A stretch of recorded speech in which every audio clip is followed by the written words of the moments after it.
Hey you, and welcome back for another deep dive. Hello. Good to be here. Today we're going to zero in on something really useful. 5 English phrases you probably hear all the time from native speakers. Yeah, they pop up everywhere. Exactly. So our mission today is pretty simple. We want to help you understand these phrases, but also, feel confident actually using them yourself. Right, so you can sound a bit more natural in those everyday English chats. I've got some good examples lined up for each one, sourced from explanations and real-life contexts. Ready to jump in? Absolutely.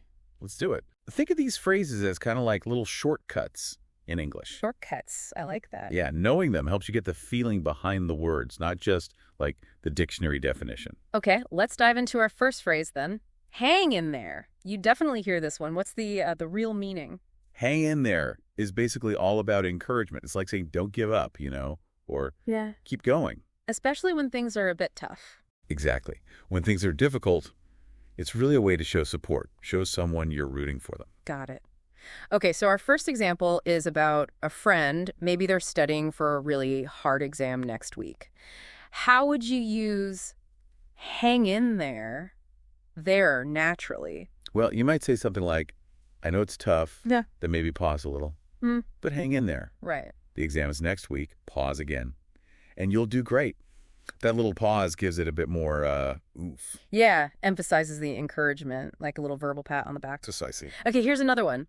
What if someone you know isn't feeling well? They're sick. Oh, yeah. A simple, caring thing to say would be just hang in there. Maybe add, you'll feel better soon. Short and sweet. Yep. Offers a bit of comfort without being over the top. So the main thing with hang in there is it's your friendly way to tell someone, keep pushing through this difficult bit. That sums it up perfectly. Okay, cool. What's phrase number 2? All right. Phrase number 2 is, it's not a big deal.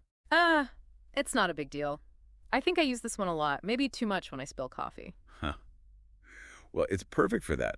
It's all about putting things in perspective, reassuring people. So telling someone basically, don't worry about it. Exactly. Don't worry, it's not important. Use it for like small mistakes or minor inconveniences. Helps keep things relaxed. Okay, the source gives this example. Someone turns up, say, 5 minutes late, and they're apologizing. How would you reply? Oh, easy. You just say, don't worry. Yeah. Wave it off. It's not a big deal. Takes the pressure right off them. Instantly. It says, hey, no problem. Perfect. And back to my coffee spilling.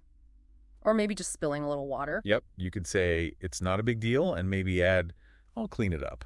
Right, sort of downplays it and offers help. Exactly. Shows it's really minor. So, it's not a big deal is your go-to for saying, relax, it's fine, don't sweat the small stuff. You got it. Okay. What's number 3?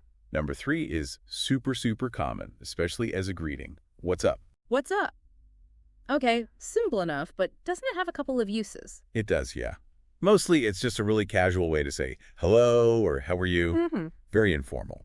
So definitely for friends. Oh, yeah. Mostly friends or people you know pretty well. So if you bump into a friend on the street... You just be like, hey, what's up? It's friendly. Opens things up for a quick chat. And what about texting? The source mentioned that. If you just get a text saying, what's up? A typical reply might be, not much, or, just watching TV. And then you'd usually ask it back. Yeah. What's up with you? Right. Keep the conversation flowing. Exactly. So what's up is basically your casual, friendly, hi, how are things? Pretty much, yeah. Just remember, keep it informal. Gotcha. Okay, next up is a phrase I might use occasionally. I'm broke. Tell us about this one. Ah, yes. I'm broke. A very relatable phrase for many. I think so. It simply means, I have no money right now. It's an informal way to say you're short on funds. And crucially, it doesn't mean you've, broken your arm or something. Huh. No, definitely not. That's a really important point the source makes. It's about money, not physical injury. Okay. So, if a friend suggests, I don't know, going to a fancy restaurant. You might say, maybe pause. I'm broke this month.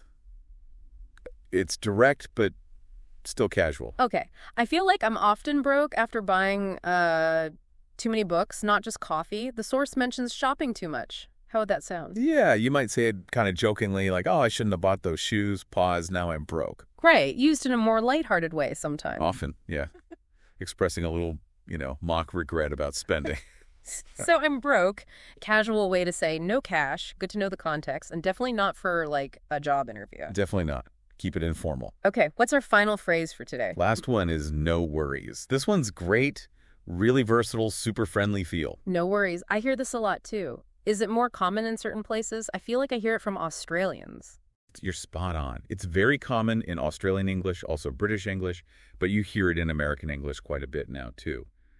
It basically means it's okay or don't worry. So relaxed, reassuring. Exactly. Okay, example time. Someone says, thank you. How could you use no worries? So instead of maybe a more formal, you're welcome, you can just casually say, no worries. Implies it was easy, no trouble. Yep, happy to help, it was nothing. And what if someone apologizes? Like for a tiny mistake. The perfect time for it. You could just say, no worries, it happens. Nice. Very forgiving and kind. Yeah, it just smooths things over, shows you're not bothered. So no worries is you're easygoing, it's all good, don't stress it, I like it. It's a good one to have in your back pocket. Definitely. Okay, these are great, but to really make them stick, we need a bit of practice. Excellent idea. A quick quiz sounds perfect. Let's test ourselves. All right, you listening. Here's situation 1. Your friend, unfortunately, just lost their job. They're feeling pretty down. What could you say to encourage them? Give it a thought. Okay, thinking time. What phrase offers that support? It's got to be, hang in there. Yes, exactly. Hang in there. Perfect for offering support in a tough time. Nicely done. Okay, scenario 2. You're working with a colleague, maybe on a project, and they apologize for making a small mistake, nothing major. What's a relaxed, casual reply to show it's okay? Small mistake. Want to be reassuring. Okay, I know this one. You'd say, no worries. Spot on, no worries. Friendly, takes the awkwardness away. Great job. Fantastic. So there you have it. 5 really common, really useful English phrases. Hang in there, it's not a big deal. What's up? I'm broke, and no worries. Yeah, these are honestly like building blocks for sounding more natural in everyday English. The more you hear them, and crucially, the more you try using them. More natural you'll sound. Exactly. You'll get more confident. So here's a little challenge for you today. If you feel up to it, try using just one of these phrases in a conversation. See how it feels. Good challenge. Just slip one in. And hey, for more tips like this, more deep dives into English, you know where to find us. Just follow us on social media. Thanks so much for exploring these phrases with us today. We really hope you found this useful. Absolutely. Thanks for tuning in, everyone. Yeah, thanks. And we'll catch you on the next deep dive.